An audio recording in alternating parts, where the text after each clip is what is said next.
This morning I've been out in the Channel with our new small boats operational command.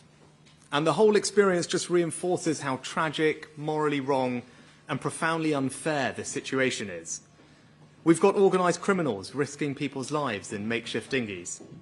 Gangs trying to usurp the role of government, taking it upon themselves to decide who comes to our country.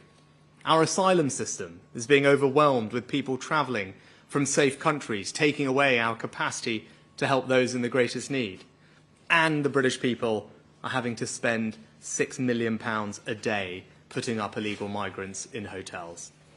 Now, earlier this year, I set out 5 priorities: to halve inflation, grow the economy, reduce debt, cut waiting lists, and stop the boats. Today, I'd like to update you on the progress that the Home Secretary and I are making. And my message is this: our plan is starting to work. Before I launched my plan in December, the number entering the UK illegally in small boats had more than quadrupled in 2 years. Now, some said this problem was insoluble or just a fact of 21st century life. They'd lost faith in politicians to put in the hard yards to do something about it. And of course, we still have a long way to go.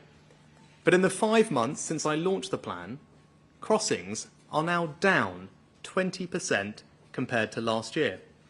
That's right, crossings are down 20%. This is the first time since this problem began that arrivals between January and May have fallen compared to the year before. And this progress is not replicated across the Channel.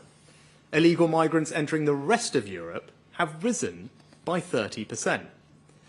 But we are not complacent because we know people smugglers are highly organised and will change their tactics if we let them. I will not rest until the boats are stopped. With grip and determination, the government can fix this, and we are using every tool at our disposal. First, I promise to work closely with our international partners, because this is a global phenomenon. There are 100 million people displaced around the world, and European countries alone saw almost a million asylum applications last year. And this international approach is delivering. Our partnership with France stopped around 33,000 crossings last year, 40% more than the year before. I've put cooperation on tackling illegal migration on the agenda of every international summit I've been to, from the G7 and the Council of Europe to last week's European Political Community Summit in Moldova. Last week, we agreed a new action plan with Bulgaria. We began discussions on joint working with the European Border Agency Frontex. And in December, I reached a deal with Albania. Because last year, nearly a third of all those arriving in small boats were from that safe European country. That's delivering too. We've now returned 1,800 to Albania in just 6 months. We've gone from accepting around 1 in 5 Albanian asylum cases to now just 1 in 50, in line with our European partners. And what is the result of all of this? Well, so far this year, the number of Albanian small boat arrivals has fallen by almost 90%. This is proof that our deterrence strategy can work. When people know that if they come here illegally, they won't get to stay, they stop coming. Now, second, I promise to improve enforcement. So we've doubled the funding given to the National Crime Agency for tackling organised immigration crime, and arrests here of illegal workers have more than doubled. Third, I promise to stop people spuriously using modern slavery claims to frustrate their removal. And since we started asking for basic evidence to back up modern slavery claims, the refusal rate has tripled. Fourth, I promise to clear through the backlog of people waiting for initial decision. Numbers published today show that the initial decision legacy backlog is down by over 17,000. And we're on track to clear it entirely by the end of the year. Fifth, I promised we would get illegal migrants out of hotels and into alternative sites, including military facilities. Today, I can confirm new large sites will open at Wethersfield and Scampton, with hundreds moving in over the summer and nearly 3,000 by the autumn. And while we're bringing those sites online, we're also making more efficient use of hotels by asking people to share rooms where it's appropriate to do so. We found an additional 11,500 places, which will save taxpayers an extra £250 million a year. And I say to those migrants who are objecting, this is more than fair. If you're coming here illegally, claiming sanctuary from death, torture, or persecution, then you should be willing to share a taxpayer-funded hotel room in central London. To reduce pressures on local communities, we'll also house people on ships. The first will arrive in Portland in the next fortnight, and we've secured another 2 today that will accommodate another 1,000. Finally, I promised not just to reform our asylum system, but to reform our laws. So we've introduced unprecedented legislation to make clear that if you come here illegally, you will be detained and removed in weeks, either to your own country or to a safe third country like Rwanda. Our Stop the Boats bill passed the House of Commons in weeks, despite the Labour Party voting against it at every turn. And we're preparing now so that once any legal challenges are complete, we will be able to put this bill into practice. I'm ensuring we have more detention capacity to hold those who arrive illegally, enough court capacity to process their cases, and the planes to remove them to Rwanda. I know these are tough measures, and I make no apology for that.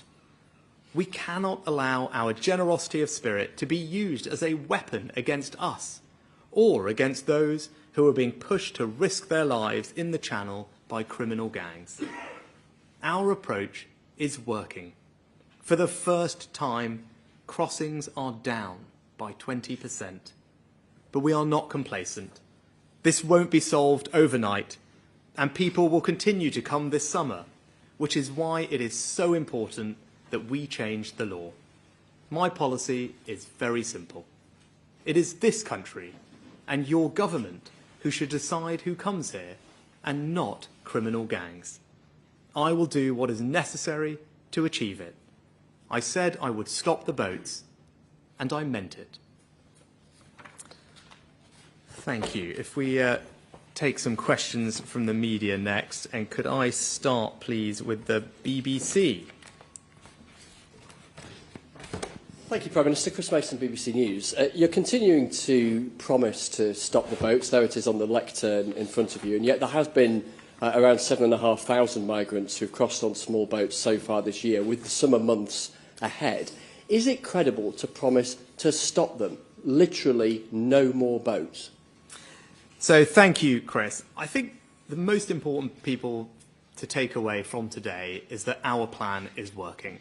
Now, I've always said this isn't an easy problem to fix. We won't fix it overnight, and there's no one simple solution to it. But we're doing a range of things, and that's the plan I announced 5 months ago. But the message from today is that plan is working. Why do I have confidence in that? It's because for the first time since the small boats phenomenon arose a few years ago, for the first time, numbers are down. So this year, January to May, the numbers crossing are down by 20%, down by a fifth. Right, we haven't seen that before, and it is specific to the UK, because if you look at what's happening in Europe, the numbers so far this year are up almost a third. So I think that, to me, shows that the plan we put in place is working. Now, of course, there's work to do. As I said, people will still come here in the summer. The gangs will keep trying other routes. But the measures that we are putting in place are starting to work, and I think you can see that most concretely when it comes to the Albanian situation, where the number of crossings from Albania, of illegal migrants from Albania, is down by 90%.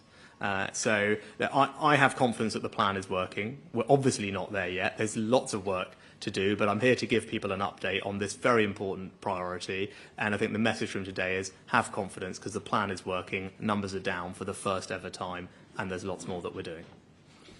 Perfect. Next, if we could go to Channel 5. Thanks, Prime Minister. Andy Bell, 5 News. Do you actually have any evidence that it is your policies of deterrence that are leading to this drop and not something like bad weather, for instance, that there's been actually reducing the number of people crossing? Well, thanks, Andy. I think that there are two things I'd point to. One is the fact that crossings elsewhere in Europe are up by almost a third over a similar time period, and yet crossings into the UK are down by a fifth. I think that should tell us that something is going on here, and that's the result, I think, of the actions that we've put in place, and there's a range of different actions that we've put in place that are contributing to that. And I think the best example, as I was saying to Chris earlier, is when you look at the number of illegal migrants coming from Albania. Now, I think people will remember when we last spoke about this, I said to everyone, Albania accounted for around a third of all small boat arrivals last year, a third. And Albania is, of course, a safe European country. So we put in place a range of changes, a new deal with Albania that we negotiated, and I pay tribute to Robert Jenrick, the Immigration Minister, the Home Secretary, for all their work on this Albanian situation. A new deal with Albania that allows us to return people, a change in how we process Albanian claims, and you can see the proof is in the numbers. So since we put those changes in place, the rejection or the acceptance rate for Albanian asylum claims is now gone all the way down to around 2%, bringing us in line with our European competitors, our European neighbours.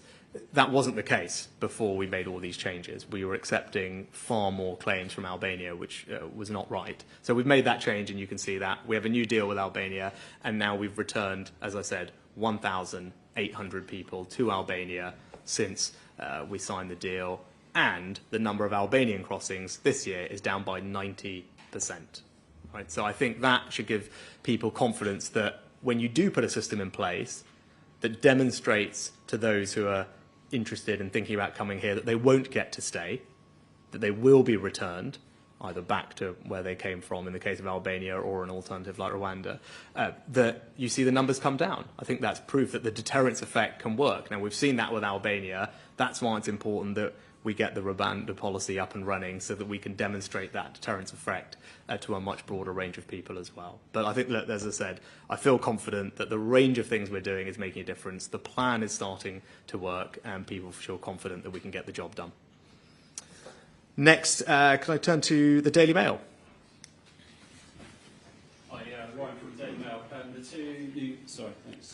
from the Daily Mail. The two new barges, where are they going to be, please?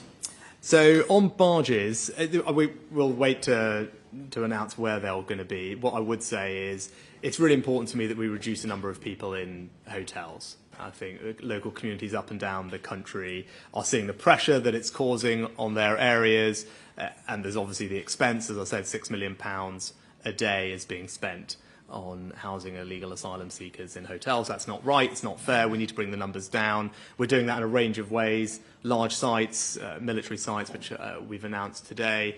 Also, the policy to have asylum seekers share rooms to increase capacity and save the taxpayer money, which I think is entirely reasonable and fair, but also vessels and barges. Well, how much notice will people be given? When in communities, say Portland, for example, there's been quite a lot of concern about Biggie Stop Home turning up there. Will people in communities be given enough notice so that they can be prepared for perhaps what is coming? Yeah, so thank you, Brian. Yeah, so we do extensive engagement with local communities in advance of other large sites or barges. Of course, we should do that. That's the right thing to do. That's what we do. There are multi-agency forums that are established at a local level to bring together all the local stakeholders. Where appropriate, there's 24/7 police and security protection, and of course, local areas get funding to make sure that they have the resources and support they need to provide any services that are required. So that's the work that goes on. But what I am pleased is that we have now not just one barge arriving in a fortnight in Portland, but we secured 2 further boats today, and then we will work through the detail and implementation of those. But I think all of that, again, just demonstrates a government putting in the hard yards, doing things that people said, quite frankly, were not possible. They said this wouldn't be workable, it wasn't possible. We have persevered. put the elbow grease in, and now we have one coming, 2 more on their way. That will hopefully over time mean thousands of extra spaces, which will relieve pressure on local communities because people would like their hotels to be returned to their normal use. This is a way to do it, and we're making good progress on that. Next, can I turn to the Sun? From the Sun, you say that your plan's working, but you won't say that you'll stop the boats by Christmas. What number does success look like to you? And secondly, it's also been reported you will raise Ben Wallace's candidacy for NATO General Secretary with Joe Biden this week. Is it time for a Brit to lead NATO? So, Natasha, on numbers, I'll let other people will judge how well we're doing. And the purpose of today's update is to give people a sense of progress. And I believe there's reasons to be confident that our plan is working. We've been through the numbers. But it's not just the number of people coming that is coming down. We're making progress on hotels. We're making progress on getting the backlog down. We're also making progress on enforcement. What you've seen is the number of illegal working raids has gone up by 50%. That was one of the things that I talked about. We've also doubled the number of arrests from our activity tackling illegal working. And again, that's all part of a plan. It all creates a deterrence effect that people should not try and come here illegally. So we've made progress there as well. So across all the aspects of the 10 points that I spoke about when I launched the plan at the end of last year, I think people can see that we're making progress on all of them, but crucially the numbers are down, and there's yet lots more to come, and then people ultimately can make a judge of whether we're doing a good enough job or not. I believe we've made more progress on this issue than anyone's made in a very long time, because it's the first time the numbers have come down. And then look, on NATO, I think Ben does a fantastic job. He's a great defence secretary. This is a conversation that is happening amongst leaders around the world more generally, and I'm sure it will continue to happen. I would say Ben is widely respected amongst his colleagues around the world, particularly for the role he's played in Ukraine and supporting Ukraine. And Britain has always been a leading contributor to NATO. We're one of the handful of countries that always met our obligation to spend 2% of our GDP on defence. Currently, we're spending even more than that. And we've been a leader in NATO operations. We're one of the only countries that participates in every single NATO operation. We are widely perceived as a thought leader in NATO. And I think if you ask the NATO Secretary General, he would agree with everything I've just said. And we will always continue to be a strong contributor and participant in NATO. Next, again, I know we're kind of conscious of time as well. Can I turn to Kent Online? Yes,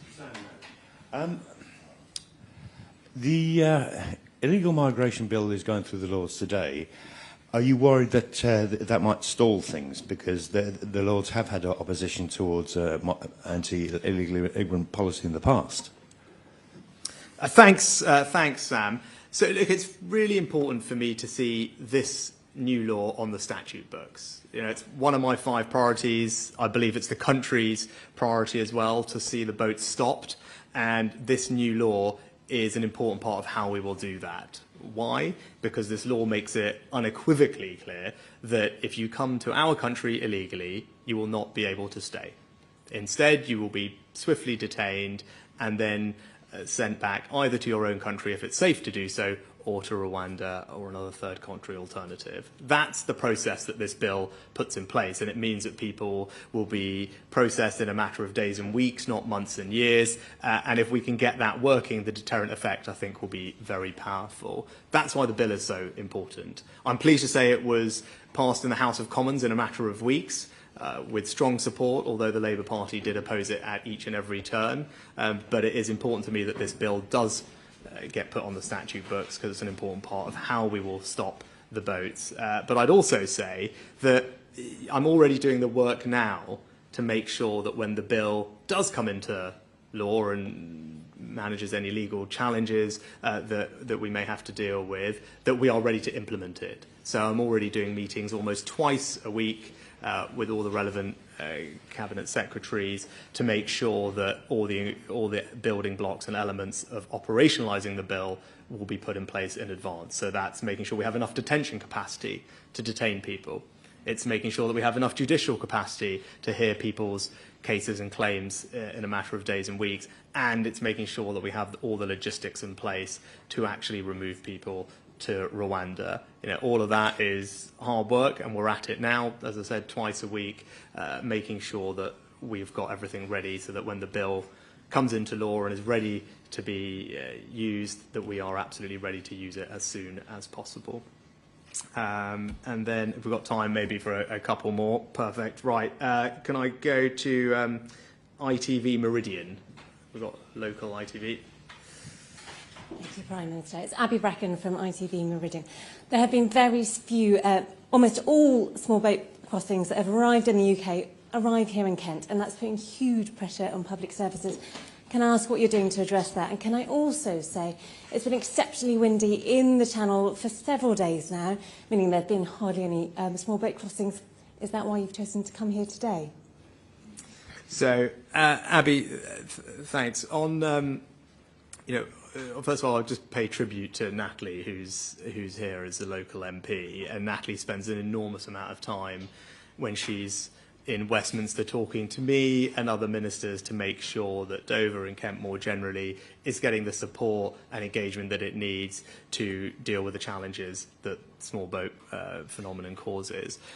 Because of Natalie's campaigning, we've invested quite a lot. I think the first Levelling Up Fund, Kent received almost £40 million for infrastructure improvements to make sure that migration processing was much easier, as well as working very closely with the council and other authorities here to deal with everything. And more generally, just investing in the local community, whether it's through our High Street funds, our towns funding, our Levelling Up funding. I think Kent and the local communities here are seeing that investment go into their local areas as well, distinct from the specific resources that we're putting in place to deal with this. I think the best way to relieve that pressure is to stop people from coming in the first place, right? So rather than treating the symptoms, actually treat the cause. That's why the bill is so important. It's why we need to pass new laws, have international agreements, get the backlog down. If we do all of those things, we can move to a system which means people won't be able to stay if they come here illegally into this part of the country or anywhere else. I think we will see people stop coming, right? And that's the best way to relieve the pressure on the community here. And I want them to be reassured that it is one of my 5 priorities, as they can see. It's very important to me. And the message to take away from today is the plan is working. So for the first time since this small boat phenomenon came upon us, the numbers are down by almost a fifth this year. And I think, as we've gone through all the reasons why, I think that is a sign of encouragement. But we are not complacent. Of course, the summer is coming. Of course, gangs will keep trying different routes and different methodologies. We need to be alert to that. It's why we need to pass the law. It's so important that the law passes, because that will really help us resolve this problem. And in terms of the timing of my visit, there's many things I can control. The weather is not one of them. So I wish it was so. But actually, I think this is at least the second, if not third time I've been here. It's actually very good to see the team here locally who are doing such incredible work. Firstly, to say thank you to them, because as I said, the progress we've made since we put the plan in place is marked, and they deserve enormous credit for it. But the second thing is, as I said at the opening of my remarks, when you talk to the teams here who are the ones who are out on the front line picking migrants up, I think it really brings home how awful and tragic this situation is. Right? You talk to them, and they will talk to you just the other week, picking up toddlers who were suffering from hypothermia in a makeshift dinghy that was not remotely seaworthy. Right? I mean, some of us were out on the boat earlier before, trying our hardest not to get ill, to deal with the weather. If you're in a makeshift dinghy, which is not seaworthy, where it is freezing, in conditions that are far worse than today, and children are being exposed to that, I'm sorry, but that is completely and utterly wrong. And when you talk to the team here, are the ones who have to deal with that on a daily basis and rescue those people, they would tell you that it's wrong. And that's why the moral thing to do, the compassionate thing to do, is to stop these criminal gangs from being able to exploit people like that and put them on these rafts and send them across the channel. It is wrong, and that's why it's right that we're doing everything we can to stop it. I think absolute last one. Have we got the Times? It's Matt Dathan from the Times. You spent £500 million to the French in March, I think it was. Are you satisfied the French are doing enough to stop the boats? What is their interception rate, and what interception rate would be value for money for the British taxpayer? And secondly, just you were talking about how tragic it was seeing children cross in those conditions. You're planning to detain children indefinitely. Are you going to put a time limit on that when the bill comes to the Lords or the Commons later this summer? So thanks, Matt. On detention, the reason that's in place is because we don't want to create an incentive for people to put children on these boats. Right, so if you exempted children from the policy, then you'd give every incentive for people to bring children along with them, and you put more children at risk, actually. So I don't think that's the right thing to do, and that's why they are included. Now, obviously, there are appropriate facilities for families. They're not separated. They're kept together, and we need to make sure that that's done properly and fairly, as it always has been and will continue to be so. But I think it would be a mistake to exclude children, because, as I said, it would just create an incentive for people to put more children on the boats, and that would be awful. Now, with regard to the French deal, yes, I think the French deal is already showing progress. Last year we stopped around 33, or the French stopped around 33,000 people from crossing. That is, I think, 40% more than the year before. So that gives you a sense that the numbers are improving. The interception rate, whether you measure it on the first quarter or the first 5 months of the year, is up considerably on last year, and there's more to come. Now, what the deal does is it represents a massive uplift on the number of law enforcement officers who are being deployed by the French in northern France, about a 500-person uplift, half of which will be in place this year. It also means that we will create, and they will create, a zonal coordination centre, probably in Lille, but elsewhere in northern France, and that will bring together for the first time all the different aspects of their response to this in one place, which will really help. Also, we will have British officers as part of that setup for the first time to improve the coordination between us. That's something that we think can make a big difference. And then the last element of it is the intelligence cooperation and sharing of surveillance and reconnaissance technology. And then the kind of slightly longer term thing, which we've agreed to, is a new migrant detention centre in Dunkirk. But that will take a little bit of time to come on stream. Right, so those are all the elements of what the deal with France represents. As you can see in the numbers this year versus last year, and last year versus the year before, there is a steady upward increase in the interception rate and the number of people who are being stopped, and I think that will continue to happen as our cooperation continues to deepen and that the deal that we announced is fully implemented and operationalised. But it's a good point to end on, because it reminds us that this is not a UK-only phenomenon.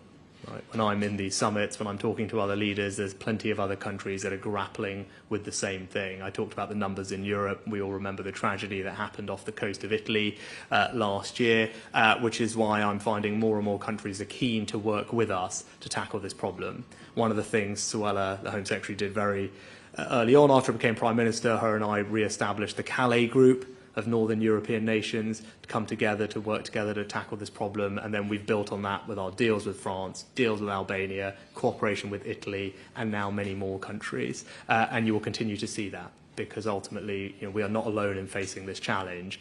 But what today's numbers show is that we, the UK, are making progress on gripping it, and that's the main message for people to take away from today, is our plan is working. We're not complacent, there's more work to do, but people should have confidence that when I said I was going to stop the boats, I meant it, and that's what we're delivering. Thank you very much.